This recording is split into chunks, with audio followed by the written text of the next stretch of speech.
Ever wondered why do some of the most experienced people in an organization become its biggest obstacle to change?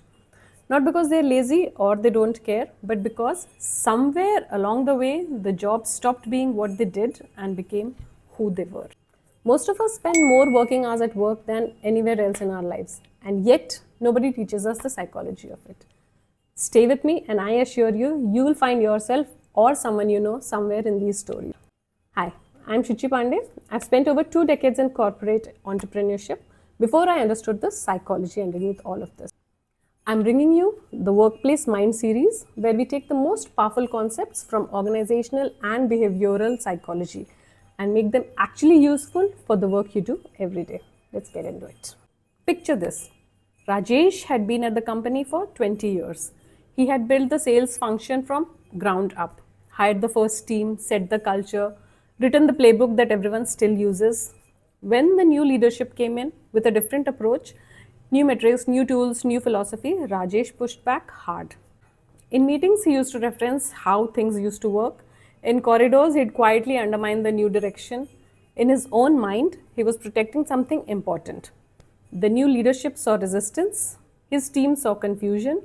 What nobody named, including Rajesh, was what was actually happening. James Marcia's concept of identity foreclosure applies as powerful to organizations as it does to individuals. When someone has spent years building something, a function, a culture, a way of doing things, their professional identity fuses with it.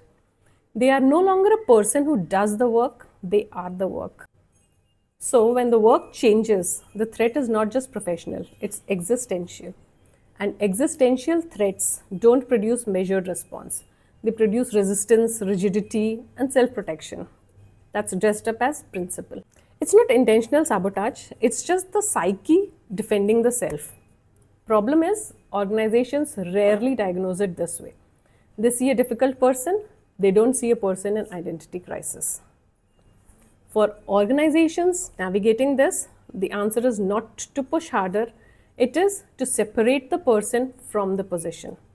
Acknowledge explicitly what they built, not as a farewell, as a foundation. What you created made the next chapter possible. That reframe shifts the mind from threat to legacy.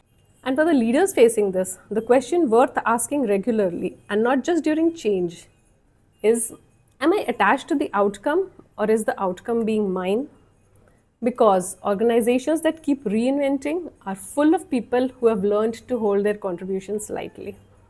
To say, I built that and I can build whatever comes next is the most valuable thing a person can bring to any organization's future.